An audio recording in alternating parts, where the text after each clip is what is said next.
வணக்கம் நண்பர்களே.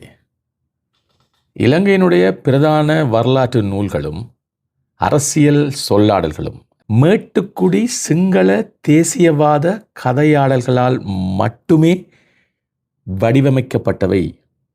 இப்படி ஒரு சொல்ல அருட்தந்தை ஜீவந்த பீரிஸ் சொல்லியிருக்கிறார். அருட்தந்தை ஜீவந்த பீரிஸ் யாருன்னு சொன்னால், கோட்டாபய ராஜபக்ஷ காலத்திலே அவரை வீட்டுக்கு அனுப்புவதற்கான இந்த பெருமளவு இடம்பெற்ற போராட்டங்களிலே அதிகளவு தன்னை ஈடுபடுத்தி கொண்ட ஒருவர்.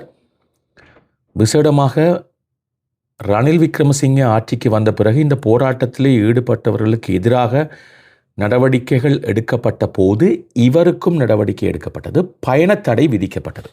இப்போ என்ன நடந்திருக்குன்னு சொன்னால், மே மாதம் 16ஆம் தேதி கொழும்பில் இடம்பெற்ற நிகழ்வு ஒன்றிலே இவர் பேசுகிற போது, இலங்கையினுடைய பிரதான வரலாற்று நூல்களும் அரசியல் சொல்லாடல்களும் மேட்டுக்குடி சிங்கள தேசியவாத கதையாடல்களால் மட்டுமே வடிவமைக்கப்பட்டதாக அவர் சொல்லியிருக்கிறார்.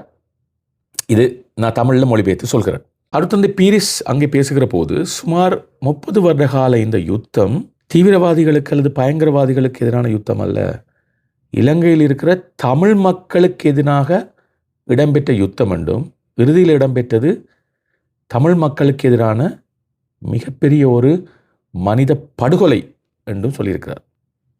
இது எந்த அளவு பெரிய தாக்கத்தை சிங்களவர்கள் மத்தியில் ஏற்படுத்தி இருக்கும். செய்திகள் பரவ தொடங்கிய பிறகு பெரும் சர்ச்சையாக இந்த விஷயம் பார்க்கப்பட்டது. பலரும் வாத பிரதிவாதங்கள், பலர் சமூக வலைத்தளங்களிலும் கருத்துக்களை தெரிவிக்க தொடங்கினார்கள். இதற்கு பிறகு கொழும்பை மையமாக கொண்ட கத்தோலிக்க திருச்சபையின் ஆயர் ஒருவர் தெரிவித்த கருத்திலே, இது அருட்தந்தை ஜீவந்த பீரிஸ் அவருடைய சொந்த தனிப்பட்ட கருத்து, இதற்கும் கத்தோலிக்க திருச்சபைக்கும் எந்த சம்பந்தமும் இல்லை என்று அவர் தன்னுடைய ஊடக சந்திப்பிலே தெரிவித்திருந்தார்.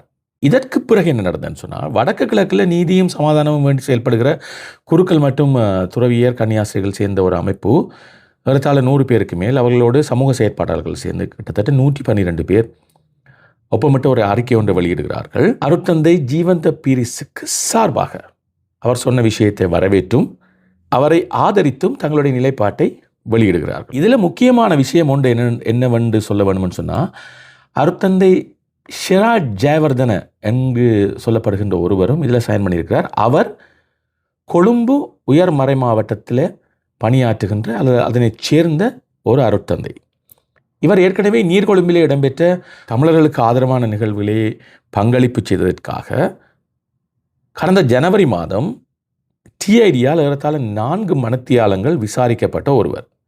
இத்தோடு கொழும்பில் இருக்கிற சில சமூக செயற்பாட்டாளர்களும் அருட்தந்தை ஜீவந்த பீரிஸுக்கு ஆதரவாக தங்களுடைய கருத்துக்களை தெரிவித்திருக்கிறார்கள்.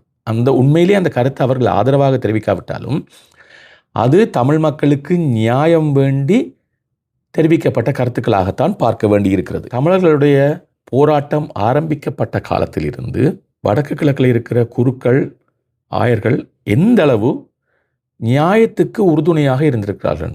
ஏராளமான அருட்தந்தையர்கள் தங்களுடைய உயிர்களை தியாகம் செய்திருக்கிறார்கள், இறந்திருக்கிறார்கள் மக்களுக்காக. அருட்தந்தை ஜிம் பிரவுனாக இருக்கலாம், அருட்தந்தை பாக்கி ரஞ்சித்தாக இருக்கலாம், இறுதிப் போரிலேயே அருட்தந்தை பிரான்சிஸ் ஜோசப், ராய்ஃப் ஜோசப் ஆண்டகை அந்த குறிப்பிட்ட காலப்பகுதிக்குள்ளே எந்த நேரமும் அவருடைய பிரசன்னம் குறித்த பகுதிகளுக்குள்ளே இருந்து கொண்டே இருந்தது. இப்போ மிகப்பெரிய கேள்வி என்னவென்னு சொன்னால், இந்த கத்தோலிக்க திருச்சபைக்குள்ளே மிகப்பெரிய பிளவு ஏற்பட்டிருக்கிறதா? சிங்கள மொழி சார்ந்த கத்தோலிக்க திருச்சபையும் தமிழ் மொழி சார்ந்த கத்தோலிக்க திருச்சபையும் மிகப்பெரிய பிளவை சந்தித்திருக்கிறதா என்று. இதில் ஒரு நல்ல விஷயம் என்னென்னா, அருட்தந்தை ஷிராட் ஜெயவர்தன சைன் பண்ணிய பிறகு இல்லை, நீதிக்காக குரல் கொடுக்கின்ற பெரும்பான்மை இனத்தவர்களும் இருக்கிறார்கள், அருட்தந்தையர்கள் அங்கே இருக்கிறார்கள் என்பது முதலாவது வெளிப்பாடாக அங்கே இருக்கிறது. அடுத்த வாலயத்தை பொறுத்தவரையிலே தமிழ் மக்களை விட அங்கே வழிபாட்டுக்காக வருகிற சிங்களவர்கள் அதிகம்.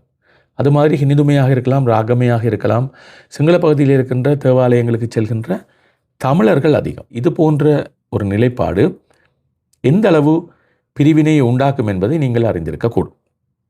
அத்தோடு இதே மாதிரியான ஒரு சந்தர்ப்பம் எனக்கு ஞாபகம் வருகிறது. கிட்டத்தட்ட 10 அல்லது 12 வருடங்களுக்கு முதல் இடம்பெற்றிருக்க வேண்டும். வணக்கத்துக்குரிய ராய்ப் ஜோசப் ஆண்டகை மன்னாரனுடைய ஆயராக இருந்த அந்த காலப்பகுதியிலே கொழும்பிலிருந்து ஒரு அறிக்கை வெளியிடப்பட்டது. அது கார்டினல் மால்கம் ரஞ்சித் அவர்களால் வெளியிடப்பட்ட அறிக்கை. அதாவது, இலங்கையிலே இனப்படுகொலை இடம்பெறவில்லை, அது தீவிரவாதத்துக்கு எதிரான ஒரு போராட்டம் என்பதாக ஒரு அறிக்கை வெளியிடப்பட்டிருந்தது. அதை சிங்கள ஊடகங்கள் இலங்கை கத்தோலிக்க திருச்சபை இப்படி ஒரு செய்தியை தந்திருக்கிறது என்று வெளியிட்டிருந்தது. அந்த அறிக்கை வெளியாகி ஓரிரு நாட்களிலே வடக்கு கிழக்கில் இருக்கின்ற, விசேடமாக வடக்கில் இருக்கின்ற அருட்தந்தையர்கள் ஏறத்தாழ 114 பேராக இருக்குவன் கன்னியாசிரிகள் சேர்ந்து ஒரு அறிக்கையினை வெளியிட்டிருந்தார்கள். அது கார்டினல் மல்கம் ரஞ்சித் அவர்களுடைய சொந்த தனிப்பட்ட கருத்து, கத்தோலிக்க திருச்சபை எங்களுடைய கருத்து அல்ல என்று அவர்கள் சொல்லியிருந்தார்கள். இதே போன்ற ஒரு சந்தர்ப்பம் அப்போது நடந்தது. ஆனால் அப்போது சிங்கள மொழி பேசுகின்ற ஒரு குரு வழங்கிய ஸ்டேட்மெண்ட்டுக்கு தமிழ் பகுதியில் இருந்து வந்த எதிர்ப்பு. இப்போது இதே மாதிரியான ஒரு சந்தர்ப்பம் இடம்பெற்றிருக்கிறது. சிங்கள மொழி பேசுகின்ற ஒரு கத்தோலிக்க குரு வழங்கிய ஸ்டேட்மெண்ட்டுக்கு தமிழ் பகுதியிலிருந்து ஆதரவும், அதே சிங்கள பகுதியிலிருந்து எதிர்ப்பும் கிளம்பி இருக்கிறது. இதே அருட்தந்தை ஜீவந்த பீரிஸ் அவர்கள் அறகலை போராட்டத்தில் ஈடுபட்டு கோட்டாபாய ஆட்சியிலிருந்து அகற்றப்பட்ட பிறகு ரணில் விக்ரமசிங்க ஆட்சிக்கு வருகிறார். இந்த ஆர்ப்பாட்டத்தில் ஈடுபட்டவர்களுக்கு எதிராக சட்ட நடவடிக்கை எடுக்கப்பட்டு கொண்டிருக்கிறது. அந்த வேளையிலே இதே ஜீவந்த பீரிஸுக்கு ஆதரவாக 1500 தென்பகுதியில் இருக்கிற குருக்கள், கன்னியாசிரிகள் ஒப்பமிட்டு ஒரு அறிக்கை வெளியிடுகிறார்கள். அதிலே அருட்தந்தை ஜீவந்த பீரிஸ் அவர்களுக்கு எதிரான சட்ட நடவடிக்கை சம்பந்தமாக பல்வேறு விஷயங்களையும் குறிப்பிட்டு கிட்டத்தட்ட அவருக்கு ஆதரவான ஒரு நிலைப்பாட்டோடு அந்த அறிக்கை வெளியாகி இருந்தது. அப்போது சரியான விஷயத்தை செய்கிறார் என்று அறியப்பட்ட இதே அருட்தந்தை ஜீவந்த பீரிஸ் அவர்கள் தமிழர்களுக்கு ஆதரவாக பேசுகிற போது அவர் எதிரானவராக சித்தரிக்கப்படுகிறார். இதே ஊடகங்களிலே, இதே சிங்கள ஊடகங்களிலே அவர் எதிரானவராக சித்தரிக்கப்படுகிறார். இது ஒரு முக்கியமான விஷயத்தை கவனிக்க வேண்டும்.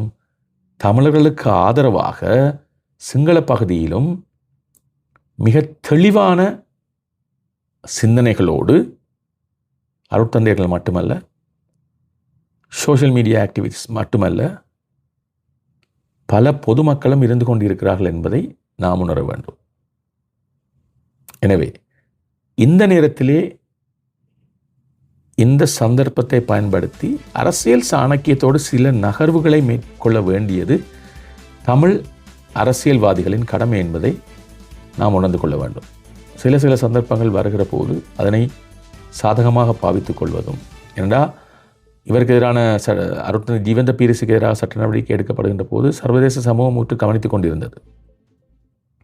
இது தெளிவான ஒரு சிந்தனையோடு பார்க்கப்பட வேண்டிய ஒன்று. எங்களுடைய அரசியல்வாதிகள் என்ன செய்வார்கள் என்பதை தான் நாம் இன்னும் இருந்து பார்க்க வேண்டும்.